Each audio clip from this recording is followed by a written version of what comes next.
নমস্কার বন্ধুরা, টুকিটাকি চ্যানেলে সবাইকে স্বাগতম। আজকে আমরা চলেছি পুরুলিয়ায়।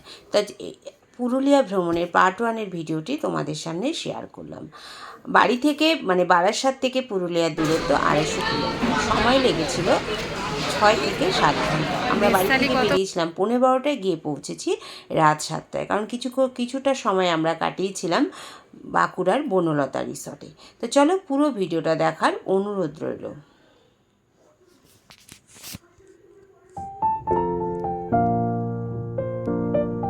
লাল মাটি, পাহাড় আর প্রকৃতির অপূর্ব সৌন্দর্য দেখতে আমরা যাচ্ছি পুরুলিয়া। নমস্কার, টুকিটাকি চ্যানেলে সবাইকে স্বাগতম।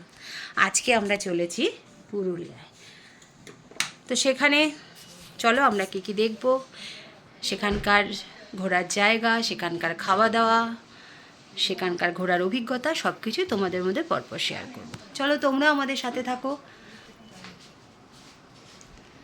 এই যে আমরা রেডি, চলো যাই হারিয়ে। আমরা কোথায় হারাবো জানি না, চলো যাই হারিয়ে। তো চলো তোমরা আমাদের সাথে, আমরা রেডি, আমরা এখন বেরোবো। এই যে আমাদের লাগেজ উঠে গেছে, আমাদের এই ছোটো দুটো ব্যাগ রয়েছে, এই দুটো ব্যাগ নিয়ে আমরা এবার বেরোবো। টাটা, চলো দেখা হচ্ছে পুরুলিয়ায় গিয়ে।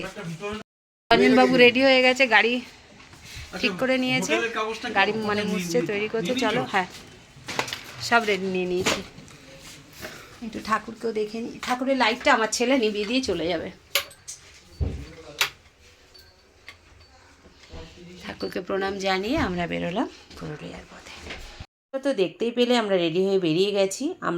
আমরা গেছিলাম, আমি, আমার হাজব্যান্ড, আমার ছেলে আর আমাদের ড্রাইভার রঞ্জন। তো আমাদের রাস্তায় যাওয়ার পথে 4টে টোল পড়েছিল। আমরা গুগল ধরে যাচ্ছিলাম। গুগল আমাদেরকে ডানকুনি থেকে আরামবাগের ভেতরের একটা রাস্তা ধরিয়ে দিয়েছিল, যেটা দিয়ে আমরা উঠেছিলাম প্রথমে জয়পুর জঙ্গলে। আর যাওয়ার পথে হুগলি জেলা, জয়পুর যাওয়ার আগে আরামবাগ হচ্ছে হুগলি জেলায়। তো হুগলি জেলার সৌন্দর্য দেখতে দেখতে আমরা এগিয়ে চলেছি জয়পুরের দিকে। আর দেখো এখানে একটা কি দেখতে পাচ্ছি বলো তো, মাঠে মাঠে লাল লাল বস্তাগুলো, ওগুলো সব আলুর বস্তা। যেদিকেই তাকাচ্ছি শুধু দেখছি আলুর বস্তা সাজানো। আর এইগুলো কি বলো তো, এগুলো হচ্ছে আলু। জমি থেকে আলু এখন হিমঘরে যাওয়ার জন্য এরকম লাইন দিয়েছে। যেতে যেতে কতগুলো যে এরকম দেখলাম জায়গা, তোমাদের বলে বোঝাতে পারবো না। কারণ আসল কথা কি, আলুগুলোর খুব গরম লেগে গেছে, ওদের এখন ঠান্ডার দরকার, তাই হিমঘরে যাওয়ার জন্য ওরা প্রস্তুত। তারপরে তো এই আলু যখন বাইরে বেরোবে তখন কী দামে বেরোবে বলো। তো দেখো, আলুর বস্তা দেখতে দেখতে, প্রাকৃতিক সৌন্দর্য দেখতে দেখতে আমরা চলে এসেছি বনলতা রিসর্টে। আজ তো রবিবার, প্রচুর ভিড়, প্রচুর ভিড়, কিন্তু আমরা গিয়ে একটা সিট পেয়েই গেছিলাম। তো সেখানে আমরা দুপুরে লাঞ্চটা সেরেছিলাম। খাওয়া দাওয়া করে আমরা আবার বেরিয়ে পড়বো বাঁকুড়ার পথে। তো আমরা চটজলদি যে রেসিপিটা হয় সেটাই নিয়েছিলাম একটা নিরামিষ থালি, তার সাথে নিয়েছিলাম ফিশ কারি। আমরা 3জন এটাই খেয়েছিলাম, আর আমার ছেলে নিয়েছিল বিরিয়ানি। এখানকার তো খাবার দাবারের টেস্টের কথা কি বলবো, খুবই ভালো। খাবারে ছিল ভাত, ডাল, বেগুন ভাজা, আলু ভাজা, পটল, ঢ্যাঁড়স ভাজা, শুক্তো, আর ছিল মাছের ঝোল, তার সাথে ছিল চাটনি, আর ছিল পায়েস। আর আমরা তার সাথে নিয়েছিলাম একটা ল্যাংচা আর রাজভোগ। দারুণ খেতে, দারুণ, এত সুন্দর খাবারের কোয়ালিটি না কি বলবো। আমি এর আগেও একবার এসেছিলাম, সেই ভিডিও তোমাদের মধ্যে শেয়ার করেছিলাম। বনলতা রিসর্টে খাওয়া দাওয়া হয়ে গেল। কেমন খেলে? ভীষণ ভালো, হ্যাঁ ভালোই লাগে, ঘরোয়া মতো, বেশ তেল মশলাও কম। ছেলে নিয়েছিল বিরিয়ানি, ও বললো ভীষণ ভালো। আমরা নিয়েছিলাম ফিশ থালি, চাটনি, পায়েস টায়েসও দেয়, বেশ পায়েসটাও খুব টেস্টি ছিল, খুব ভালো লেগেছে। চলো, বনলতা রিসর্টে খাওয়া দাওয়া সেরে আমরা বেরিয়ে পড়লাম বাঁকুড়ার পথে। দেখো কত গাড়ি পার্কিং করেছে দেখেছো, প্রচুর মানুষ এসেছে, প্রচুর। আসল কথা, প্রত্যেক দিন কার আর হেসলে রান্না করতে ইচ্ছে করে বলো, সবাই চায় একদিন বাইরে খেয়ে আসি। আর বনলতা রিসর্টের খাওয়া দাওয়া তো দারুণ দারুণ, কী বলবো। এখানে এদের নিজের পুকুরের মাছ, নিজের তৈরি সবজি, পুরো ঘরোয়া জিনিস দিয়ে রান্না করে। কোনো কি বলবো, এত যেমন স্বাদ, তাতে কোনো সমস্যা হয় না পেটের, খুবই ভালো, খুবই ভালো কিউ। তোমরা তো সব মানে যারা গেছো তারা তো জানোই। তো এখন আমরা রয়েছি বাঁকুড়া জঙ্গলে, বাঁকুড়া জয়পুর জঙ্গলে। জয়পুর জঙ্গলের সৌন্দর্য দেখতে দেখতে এগিয়ে চলেছি আমরা পুরুলিয়ার পথে। এই পথে আমি অনেকবার গেছি, বিষ্ণুপুর যাওয়ার পথে, এর আগে পুরুলিয়া যাওয়া গেছিলাম, শুশুনিয়া থেকে ফেরার পথেও আমরা এই পথ ধরেই এসেছিলাম। খুবই সুন্দর জায়গা, কিন্তু একটাই মনটা খারাপ, কখনোই এই পথে আমরা হাতির দেখা পাই না। হাতির দেখা পেলে হয়তো মনটা আরও ভরে যেত। তো তোমরা কারা কারা জয়পুর জঙ্গলে গেছো একটু কমেন্ট করে জানিও। তো এখন আমরা রয়েছি জয়পুর জঙ্গল ছাড়িয়ে বাঁকুড়া। আমাদের গুগল বাঁকুড়ার রাস্তা ধরিয়ে দিয়েছিল। গুগল তো জানোই শর্টকাটেই ধরায়। তো আমরা গুগল যে পথে আমাদের নিয়ে যাচ্ছিলো আমরা সেই পথ অবলম্বন করেই চলেছি। আর যেতে যেতে দেখছি আকাশে তো মেঘ জমেছে, এদিকে সূর্য মামার অস্ত যাওয়ারও সময় হয়েছে। দেখো কি সুন্দর লাগছে না পরিবেশটা, এত সুন্দর লাগছে কি বলবো। কিন্তু পলাশের দেখা এখনও পাইনি।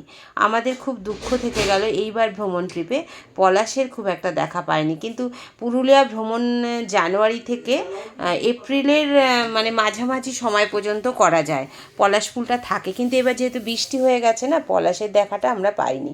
তবুও মাঝে মাঝে দু একটা, মন খুব একটা নিরাশ করেনি, মাঝে মাঝে দু একটা পলাশ গাছ এবং পলাশ ফুল আমরা দেখতে পেয়েছি। আর যেতে যেতে দেখলাম ইট ভাটাটি, দেখো কি সুন্দরভাবে সাজিয়ে ইটগুলোকে পোড়াচ্ছে। আমি না কোনো দিন দেখিনি, তাই ভিডিওটা তোমাদের মধ্যে শেয়ার করলাম।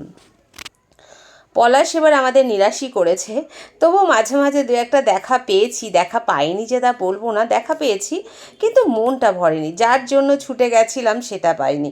তবে যেতে যেতে আরেকটা কথা বলি, পুরুলিয়া কিন্তু 1-2 দিনের ট্রিপে হয় না। আমরা তো 1 রাত 2 দিন ছিলাম। ওই দেখো পলাশ ফুল দেখা যাচ্ছে, দেখতে পাচ্ছ পলাশ ফুল। একদিন মানে 1 রাত 2 দিন ছিলাম। কম করে পুরুলিয়াতে 2 রাত 3 দিন থাকলে পুরো পুরুলিয়াটা ঘোরা যায়। তো আমাদের যেতে যেতে 7টা বেজে গেছিলো। আমরা ছিলাম পুরুলিয়া স্টেশনের কাছে সাগর রাজ রিসর্টে। খুব সুন্দর হোটেল, এখানকার ব্যবস্থাপনা ভীষণ ভালো এবং খুব সাজানো গোছানো একটা হোটেল। হোটেলের রুম বা ঘরের সব পুরো ভিডিওটা আমি কালকের মানে পার্ট 2-তে দেবো। হচ্ছে আমাদের রুম, ছেলের রুমটা আমি দেখাচ্ছি একটু পরে। দেখেছি হোটেল থেকে রাতের দেখো বাইরের ভিউটা, দেখো কি সুন্দর। দিনের ভিউটা তো আরও সুন্দর, খুবই সুন্দর। আর পুরুলিয়া হচ্ছে 3টে সার্কিটে বিভক্ত। একটা হচ্ছে গড়পঞ্চকোট সার্কিট, একটা অযোধ্যা সার্কিট, আরেকটা সার্কিট হচ্ছে কেউ কেউ বলছে আদিবাসীদের সার্কিট। তো যেতে যেতেই ওরা আমাদের দিয়ে গেল মানে কোল্ড ড্রিঙ্কস, এটা হচ্ছে ওয়েলকাম ড্রিঙ্কস। আর তার সাথেই চা কফি দিয়ে গেছিলো, কারণ আমাদের যেতে হয়তো রাত হয়ে গেছিলো, তাই আমরা কোল্ড ড্রিঙ্কসটা না খেতে ফ্রিজে রেখে দিয়েছিলাম, আমরা কফিটাই খেয়েছিলাম। আতিথ্যতা মানে আতিথ্যতা ভীষণই ভালো, খাবার দাবারও ভালো, খাবার দাবার কোয়ালিটিও ভালো, রেঞ্জও খুব ভালো।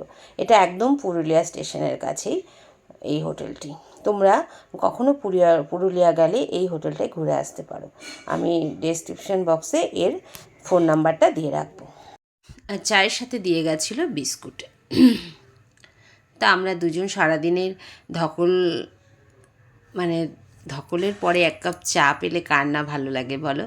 আর কেউ যদি ভালোবেসে 1 কাপ চা দিয়ে যায় তখন তো মনটা কি বলবো ভীষণ ভরে যায়, কারণ বাড়িতে তো নিজেকেই বানিয়ে খেতে হয়, তাই না। তা আমরা কোল্ড ড্রিঙ্কসগুলো ফ্রিজে রেখে দিয়েছিলাম, দিয়ে আমরা মানে চা কফিটাই খেয়েছিলাম।